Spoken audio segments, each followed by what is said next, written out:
And this is going to be a little more awkward because it's not a PowerPoint. It's just like slides. So I'm going to walk you through here. We talked a little bit about the first battle at Bull Run in July of 1861.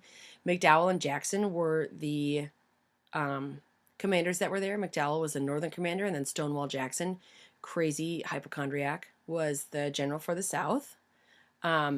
This was one of the things that Lincoln highlighted. Your army's going to be green, but so is theirs, and it's going to be, fine. They met, and Bull Run is really close to Washington, D.C. So people were concerned that if they won at Bull Run, they'd go right to the Capitol and capture it, and then it'd be over. It went back and forth, a seesaw affair. So it went back and forth between the two sides. Eventually, the Confederates won, but they didn't want to have to pursue because they were too tired. And quite honestly, we could have ended the war there and had the South separate, which would have been weird.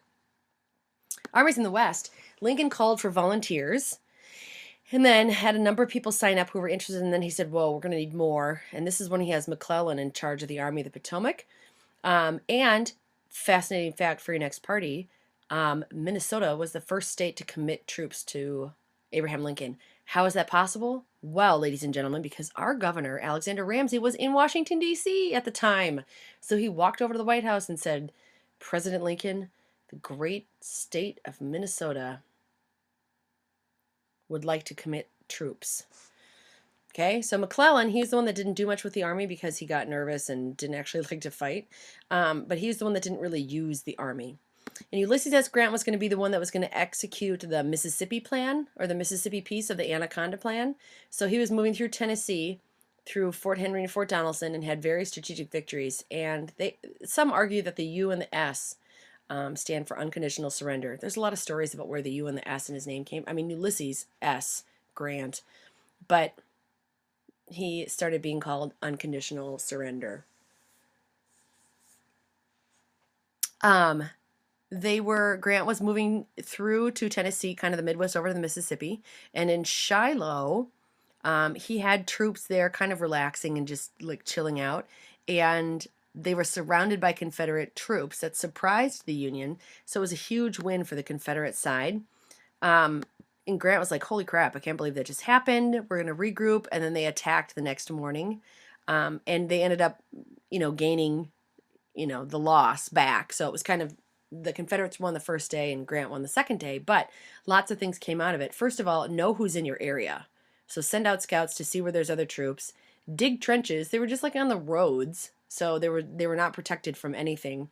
They need to build fortifications. And it was so bloody that it really just kind of opens people's eyes, and they were like, holy crap, I don't want to do this anymore.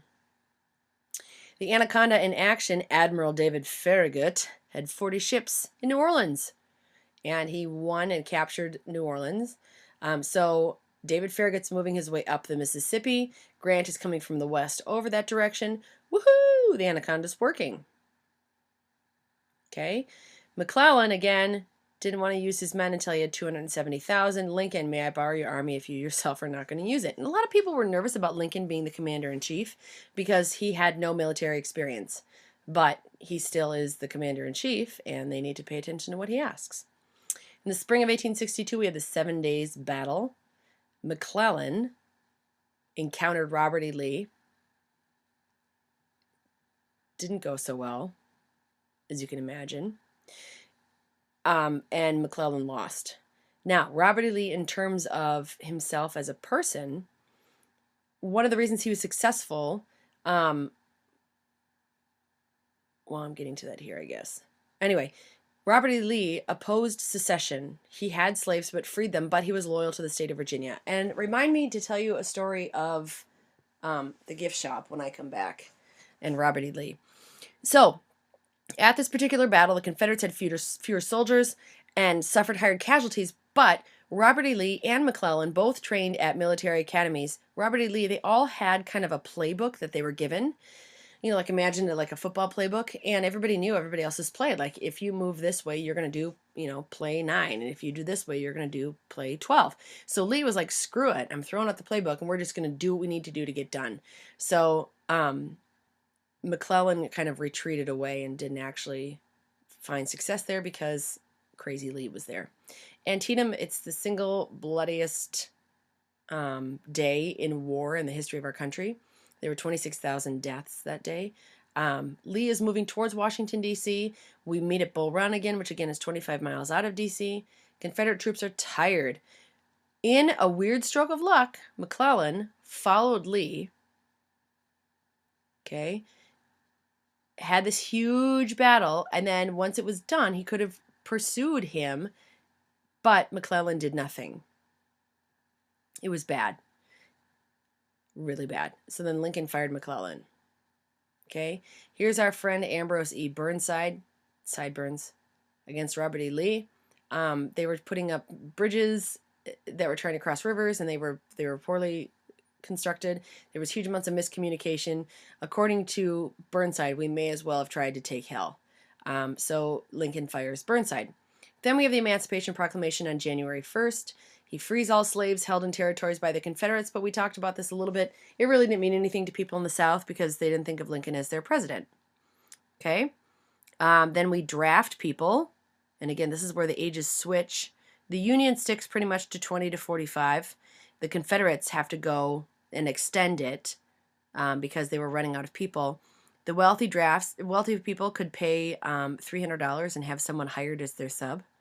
And the Union used kind of a bounty system, which is a little bit sketchy. Chancellorsville, May of 1863, Robert E. Lee and Joseph Hooker. Remember the Hookers? Lee used, again, his crazy tactics to get rid of the Union Army.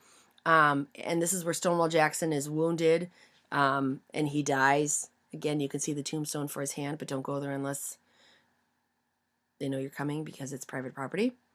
And Lincoln just said, I just lost confidence in Hooker, and he fired Hooker. So now he still has no successful commander of the Army of the Potomac.